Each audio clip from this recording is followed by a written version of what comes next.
Today we are going to learn how to write an informative essay. We will discuss each part that is included in an informative essay, and we will learn the difference between informative essays and the other essays we will be learning in this unit. So let's go ahead and get started, and in the next slide we will have a quick little introductory video that kind of sums everything up, and then we will dive into this lesson.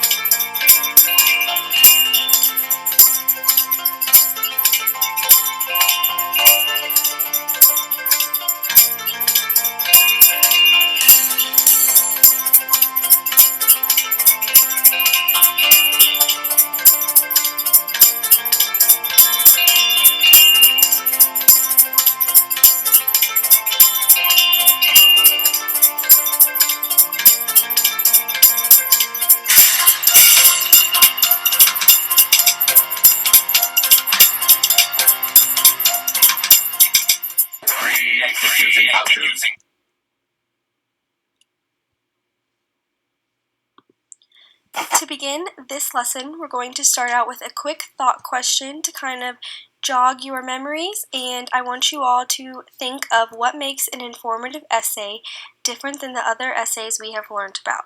This is important need-to-know information, so take a moment and jot down an answer in your journals. If you need to pause this video, go ahead and do so, and then the answer will appear in just a few seconds. So after you've written down your answer, we will go over the answer on the slide, which is: an informative essay explains the importance of a topic to the reader.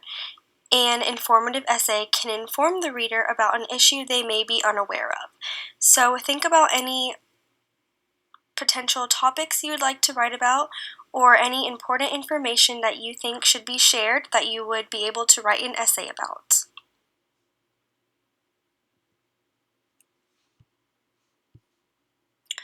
I want you to try and think of a topic that meets all three of these points here, and once you have thought of a topic, you can go ahead and jot it down in your journal, as this will be extremely helpful for you in class tomorrow.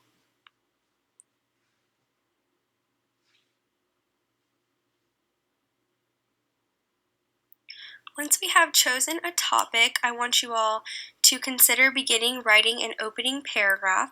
And just a refresher, your opening paragraph should include a hook, a thesis, as well as a transition sentence at the very end. Hook and thesis are extremely essential in every introductory paragraph of all the essays we will learn in this unit. And just a refresher in case you forgot, a hook is just an interesting little thing that you add to your opening paragraph to kind of grasp the reader's attention. It can be anything from a short little story to a quote, whatever it is you decide, and a thesis will include all 3 points you will discuss in your body paragraphs. And if you need a refresher on hook and thesis, you can refer to the beginning podcast of this unit, or you can check your slide notes from the first unit, and you should have written down the definitions of these two terms.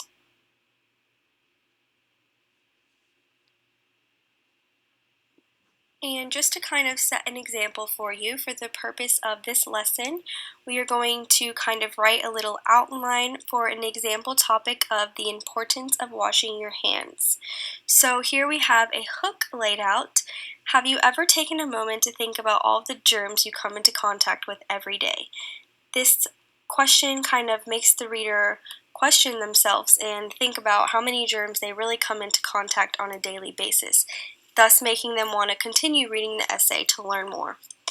And now we have our thesis. Washing your hands can reduce the risk of cross-contamination, reduce the risk of illness, and decrease the spread of germs. I stated all 3 points that I'm going to discuss in my essay so that it is clear for the reader. And as a transition, we are going to include sometimes we forget to wash our hands, but the importance still remains.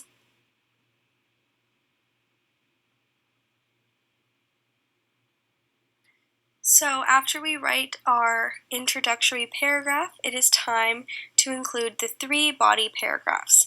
Normally, our essays will contain 3 body paragraphs, but sometimes if you are pushed for time, you can do 2 body paragraphs, but I would like you all to push for 3.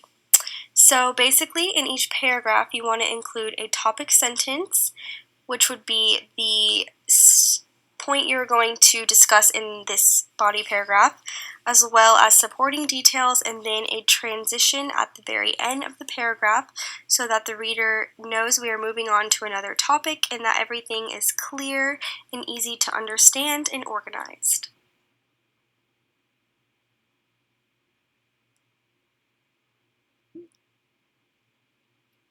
And we are going to continue with the example topic of the importance of washing our hands. And here we have written out an example outline of 1 body paragraph. So the point we are discussing is washing your hands can reduce the risk of cross-contamination. And our supporting detail is sometimes when you are cooking, you have to touch raw meat. If you do not wash your hands after doing so, you can get salmonella and contaminate other food you touch. And as a transition, we would say, with that being said, washing your hands during cooking is an easy but essential step. And this is just a little outline of what you would actually include in the full paragraph, although it does give you the gist of what will be said, and it kind of shows another example of how to transition onto another paragraph. Again, everything is organized and clear for the reader to understand, which is very, very important in writing these essays.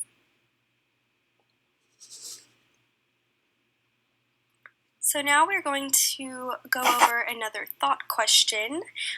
Make sure you have your journals out in front of you so you can write your answer down in your notebooks for me to check in class tomorrow. I want you to think about why transitions are important when writing your essays. And we kind of stated this a few times earlier in this podcast, but I want you to try to remember the answer without clicking back at all. And you can go ahead and pause this video if you need to and write down your answer.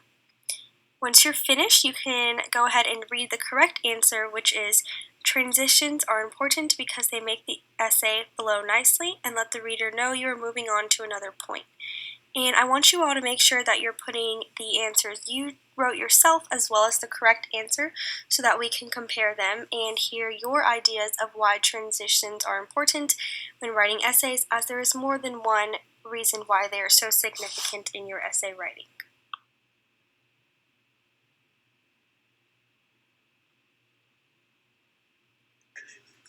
So finally, after we have written our 3 body paragraphs and we have good transitions and supporting details for all of our points, it is time to sum everything up with a conclusion paragraph. And I included this little photo that kind of has all the important things that should be included in a conclusion paragraph. So you want to just remember to wrap it all up, reword your topic sentence. It's important to not completely restate your topic sentence or restate anything that you actually wrote in your introductory paragraph other than the thesis, because it can kind of be a little confusing to the reader if you are just kind of restating your introductory paragraph. You want to make it a little bit different but still state the same idea. So some examples that you could start your introductory paragraph with are all in all, as you can see, clearly, in conclusion, or to sum it up.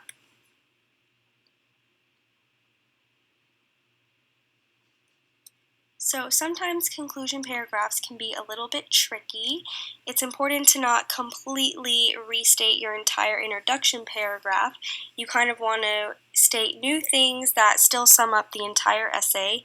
So sometimes it can just be a little bit hard. And so with that being said, I actually included a full written conclusion paragraph for us to read over.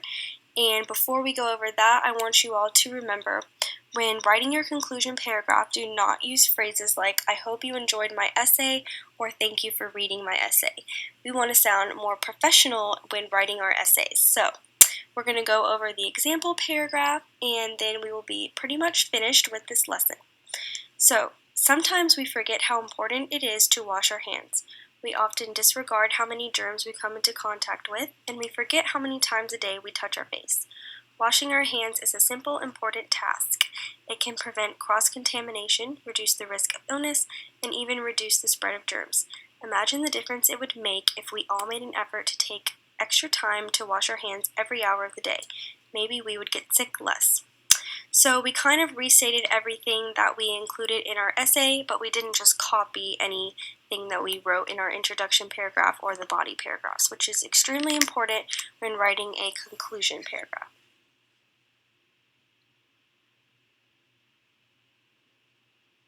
So just to kind of go over what we will be doing in class tomorrow, we're going to be actually writing full outlines for our own informative essays, and we will do one together on the board, and then you all will do one individually. Do not forget to check the worksheet on the next slide because it will include how we will actually be writing our outlines in class tomorrow. I want you to come to class with ideas on different topics you may want to write about or topics you could suggest to your classmates. And do not forget to bring the answers to your thought questions as well as your notes from this PowerPoint if you have any, as you will be able to use those when you actually write your outlines in class tomorrow. And if you have any questions about the lesson, you can go ahead and write them down in your notebooks, and we will go over them in class tomorrow before we write our outlines to make sure everyone is ready for this. And you guys can go ahead and check out the worksheet on the next slide and make sure to write any questions you have down.